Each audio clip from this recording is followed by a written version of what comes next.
Belə bir ad qoyaq.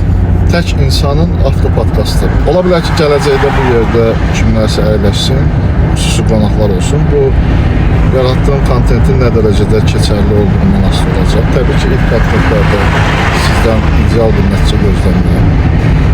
Amma yenə də düşündüm ki, YouTube'da Azərbaycan segmentində az mövcud olan konspiroloji teoriyalara deyim və ilk olaraq zamandan başladı. Yəni hamımız saatı ölçürük, hər şey zamanla tənzimləyirik, görüşlərimizi zamanla tənzimləyirik, günümüzü zamanla tənzimləyirik, yatmağımızı, durmağımızı və ən əsas dualarımızı. Və əgər dualarımızı da zamanla tənzimləyiriksə, müsəlman 5-ci gün dua edirsə, Yahudi şənbə günü 6-cı gün dua edirsə, Xristiyan bazar günü dua edirsə, onda deməli hər bir dinin zamana aid xüsusi bir baxış olmalıdır. Və qərara gəldim ki, Sufi, Budda, Budizm, Hindu, Yahudi, Xristiyan və İslam dinində zamana aid olan anlayışları qısaca olaraq müzakirə olaraq sizə deyim və ola bilər ki, siz də öz fikirləriniz ola bilər və şərh hissəsi açıqdır və bu bir daha deyirəm, mənim fikirlərimdir və ümidvaram ki, heç kimin hissiyatına toxunmayacaq və həmişə kimi, ya Allah, getdik. Biraz zaman haqqında danışaq. Yəni bu kontent sırf olaraq nəzərdə tutulubdur YouTube üçün. Yəni YouTube'da neçə dəqiqəlik video yerləşdirmək istəyirəm və sadəcə bilmək istəyirəm ki, nə dərəcədə effektiv olacaq. Ümumiyyətlə, zaman anlayışını tamam, yəni elmi olaraq çox izahları var və çox olaraq izah edirlər. Bu Einstein'in nisbi nəzəriyyəsindən tutmuş, Stephen Hawking'ə qədər gəlib çıxır. Sadəcə dinlərdə və yaxud təriqətlərdə zaman nədir? Yəni başlayaq ən az yayılmış sufi təriqəti. Zaman sadəcə bu andır və nə keçmiş, nə gələcək yoxdur. Qəlbin haradadırsa, sən ora axırsan. Yəni sən indiki anda nə yaşayırsansa, zaman odur. Sufilərə görə zaman heç vaxt saatın tık-takları görçünür. Hər şey indidə baş verir. Mövlana deyirdi, dünən keçdi, sabah hələ gəlmir, bugün bir hədiyyədir. Ona görə ona indiki zaman deyirlər. Yəni eynilə burada demək odur ki, yəni keçmişə davamlı olaraq düşünərək, keçmişdə qalaraq bugünü yaşamaq dəyməz. Yəni dünən keçdi, bugün var, gələcək sələm gəlmirdi. Digər daha az yayılmış təriqat isə Buddadır. Onun qəşəng bir sözü var idi, yadıma salacağım. Keçmiş artıq keçib, gələcək hələ gəlmir. Biz yalnız bu anda yaşaya bilərdik. Onun üçün zaman zehrin illüziyasıdır. Yəni, sakit bir ağıl üçün zaman əriyir.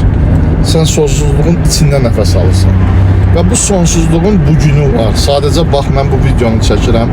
Bu video siz baxanda artıq mənim keçmişim olacaq. Və həmin bu zaman kəsiyini siz yaşayacaqsınız. Hindu fəlsəfəsində zaman bir dairədir. Bir başlanğıc var, bir son var.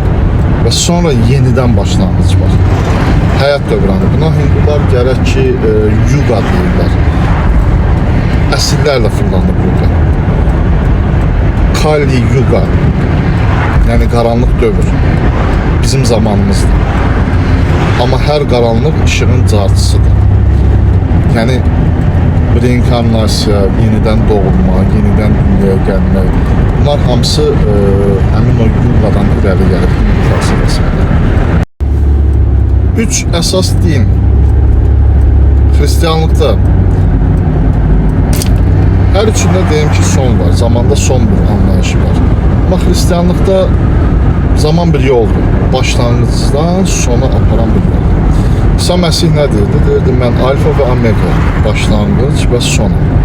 Zaman burada gözləməkdir. Gözləmək nicatın gəlişini, apokalipsin işarələrini və belə deyək, bütün bu dinlərdə olan apokalipsis, axirət və s. və ilaxır, bunlar hamısı zamanın bir gün son olacağını göstərir. Yəni Hindu fəlsəfəsində bu bir deyək ki, dairə etsə, Buddada və Sufizmdə sadəcə sonsuz gələcək var idisə, amma üç səmavitində, Hristiyanlıqda, İudaizmdə və İslamda zamanın bir sonu var. Yahudilərdə zaman anlayışı müqəddəs və dövrü bir axımdır. Yəni Yahudilər düşünürlər ki, hər eyni zaman kəsiyində hər şey təkrarlanır. Sadəcə saat və təqvim deyil, o mənəvi dəyəri olan müqəddəsləşdirilə bilən bir varlıqdır. Yəni zaman vasitəsilə insan Tanrıya yaxınlaşır. Keçmişlə bağ qurur və gələcəyə doğru mənəvi bir yolculuğa çıxır. Hər eyni tarixdə baş verən hadisələr mənəvi baxımdan yenidən canlanır. Adi bir şabat və bayramların keçmişin sadəcə hatırlanması deyil, ruhən Yahudilər tərəfindən təkrarlanmasıdır. Yəni şabat 7-ci gündür və Tanrı həmin gün istirahət edir və Yahudilər də hər şabatda istirahət edirlər. Bu bizdə 6-cı günə düşür. İndi orada təqvim fərqidir. Onların 6-cı günü şənbə gününə, şabata düşür. Zaman özü müqəddəsləşə bilər. Şabat, Yom Kippur, Roş, Haşaha. Bu günlərdə zaman Tanrıya həsr olunan müqəddəs bir məkan kimidir. İslamda zaman Allah tərəfindən yaradılmış bir məfhumdur. Amma Allahın özü zamandan kənardadır. Quranda deyilir, bir gün Rəbbinin yanında sizin saydığınız 1000 il kimidir. Əl-Həcc surəsi 47-ci ayə. Bu zaman bizim anladığımız kimi olmadı. Yəni bir günün 1000 il kimi olması bu o deməkdir ki, Allah qövfündə, Allah yanında zaman biraz başqa cür sayılır. Allah üçün keçmiş və gələcək birdir. Çünki bizim 1000 ildə yaşadığımız onun üçün bir gün ərzində keçirsə, deməli bizim keçmişin 1000 illik bir zaman kəsimimiz onun üçün eyni gəlir. Və eyni zamanda mələklər də zamandan yuxarıda olur. Mələklər və ruh ona bir gündə yüksələr ki, o gün sizin hesabınızla 1000 il kimidir. Əl-Məaric surəsi 4-cü ayə. Sonda bütün dinlər sanki bir səsdə birləşir. Zaman bizim həqiqətimizdir, bizim anlayışımızdır. Amma həqiqət onun xaricində gizlənir. Bizlər üçün zaman qəfəsdir. Digərləri üçün isə oyanış səncə. Və burada belə bir sual çıxır. Biz zaman yaşayır, yoxsa zaman bizi yaşayır?